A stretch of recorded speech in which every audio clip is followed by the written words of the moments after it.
Sir, കേരളത്തിലെ ആരോഗ്യരംഗം മോശമാണെന്ന് medical കോളേജുകൾ ആകെ കുഴപ്പമാണെന്നും വരുത്തി തീർക്കാൻ സ്വകാര്യ മേഖലയിലെ ചില ആശുപത്രികളുടെ അച്ചാരം വാങ്ങി ചില ആളുകൾ ഇറങ്ങി തിരിച്ചിട്ടുണ്ട് സർ. എൻ്റെ ചോദ്യം നമ്മൾ ബഹുമാനപ്പെട്ട മന്ത്രി മറുപടി പറഞ്ഞപ്പോൾ പറഞ്ഞു 25 ലക്ഷത്തിലധികം ആളുകൾക്ക് സൗജന്യ ചികിത്സ നൽകിയ കാലഘട്ടമാണ് ഈ കാലഘട്ടം. സൗജന്യ മരുന്നുകൾക്കായിട്ട് എത്ര കോടി രൂപ കൂടി നൽകിയെന്ന് പറയാമോ?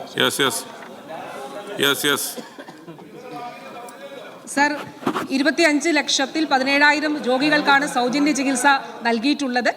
അതുകൂടാതെ സർ, ഇവിടെ ബഹുമാനപ്പെട്ട അംഗം പറഞ്ഞതുപോലെ ഈ 4 വർഷം മാത്രം നമ്മൾ നോക്കുകയാണെങ്കിൽ 7,708 കോടി രൂപ സൗജന്യ ചികിത്സയ്ക്ക് വേണ്ടിയിട്ട് നൽകിയിട്ടുണ്ട് സർ. സർ, ഒരു വർഷം സൗജന്യ മരുന്നിനു വേണ്ടി ഏതാണ്ട് 650 മുതൽ 700 കോടി രൂപ വരെ KMCL സാർ അത് വാങ്ങിക്കുന്നുണ്ട്.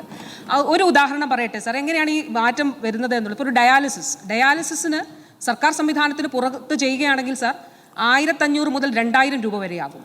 9 വർഷം മുൻപ് സാർ 12 ഡയാലിസിസ് സെൻറ്റേഴ്സ് ജില്ലാ ആശുപത്രികളിൽ ഉണ്ടായിരുന്നുള്ളൂ സാർ. ഇന്ന് നമ്മൾ സംസാരിക്കുമ്പോൾ താലൂക്ക് ആശുപത്രി തലം മുതലാണ് ഡയാലിസിസുകൾ സ്ഥാപിച്ചു വരുന്നത്. 112 ആശുപത്രികളിൽ ഡയാലിസിസ് സംവിധാനം ഏർപ്പെടുത്തി കഴിഞ്ഞു. എങ്ങനെയാണ് ഇത് പ്രയോജനപ്പെടുക സാർ? പുറത്ത് 1,500 മുതൽ 2,000, 1,500 കണക്കാക്കിയാൽ 3 ഡയാലിസിസ് ഒരു മാസം ചെയ്താൽ സാർ 4,000, ഒരു ആഴ്ച ചെയ്താൽ 4,500 രൂപ. അപ്പോൾ ഒരു മാസം എത്ര രൂപ ഒരു വ്യക്തിക്ക് ചെലവാകും സാർ? അവിടെയാണ് സൗജന്യമായി സർക്കാർ ആശുപത്രികളിലൂടെ ഡയാലിസിസ് ഒരുക്കുന്നത് എന്നുള്ളത് നമ്മൾ കാണേണ്ടതാണ്. ഇതാണ് കേരളത്തിൽ ആളുകൾക്ക്, രോഗികൾക്ക് അനുഭവവേദ്യമാകുന്ന ചികിത്സയിലുള്ള മാറ്റം. സർ, സംസ്ഥാനത്തെ ശിശുമരണ നിരക്ക് അമേരിക്കയേക്കാൾ കുറവിലാണ്. സർ, അഭിമാനകരമായൊരു നേട്ടമാണ് ആരോഗ്യരംഗത്ത് നമ്മുടെ സംസ്ഥാനം കൈവരിച്ചത്. ആരോഗ്യമേഖലയിൽ എന്തെല്ലാം നൂതനമായ ചികിത്സാ സംവിധാനങ്ങളാണ് നമ്മുടെ ആശുപത്രികളിൽ നമ്മുടെ ആരോഗ്യവകുപ്പ് ഒരുക്കിയതെന്നാണ് എൻ്റെ ചോദ്യം. മിനിസ്റ്റർ. സാർ, വളരെ വളരെ അഭിമാനകരമായിട്ടുള്ള ഒരു നേട്ടമാണ് കേരളം കൈവരിച്ചിരിക്കുന്നത്. ശിശു മരണ നിരക്കിൽ അമേരിക്കൻ ഐക്യനാടുകളുടെ 5.6 ആണ്, നമ്മുടേത് 5 ആയിരിക്കുകയാണ് സാർ. ചരിത്രത്തിൽ വളരെ വലിയൊരു അഭിമാനകരമായിട്ടുള്ളൊരു നേട്ടമായിട്ട് കാണുന്നു. അതിലെല്ലാവരോടും പ്രത്യേകമായിട്ട് ഹൃദയപൂർവ്വമായിട്ടുള്ള നന്ദി അറിയിക്കുന്നു. ശിശുമരണ നിരക്ക് കുറയ്ക്കുന്നതിന് വേണ്ടിയിട്ട് ഒട്ടേറെ ഇടപെടലുകൾ ഈ സർക്കാരും കഴിഞ്ഞ സർക്കാരിൻ്റെ കാലഘട്ടത്തിലും നമ്മൾ നടത്തി വരുന്നുണ്ട് സാർ.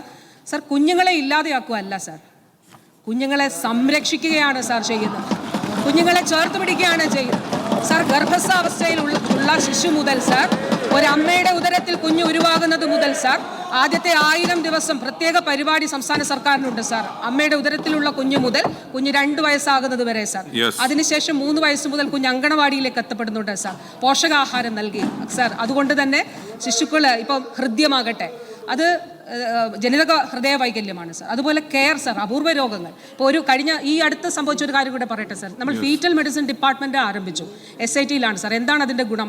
അമ്മയുടെ ഗർഭാവസ്ഥയിലുള്ള കുഞ്ഞിൻ്റെ ഏതെങ്കിലും തരത്തിലുള്ള പ്രശ്നങ്ങൾ ഉണ്ടെങ്കിൽ അത് അവിടെ തന്നെ ഐഡൻറ്റിഫൈ ചെയ്യുകയും കുഞ്ഞ് ജനിക്കുമ്പോൾ തന്നെ ആ കുഞ്ഞിന് ആവശ്യമായിട്ടുള്ള ട്രീറ്റ്മെൻറ്റ് കൊടുക്കുന്നതിന് സാധിക്കുകയും ചെയ്തു സാർ. അത് നമ്മൾ കുഞ്ഞുങ്ങളിൽ ആരംഭിച്ചു എന്നുള്ള സന്തോഷം കൂടി ഈ നിയമസഭയെ അറിയിച്ചു കൊള്ളട്ടെ സാർ.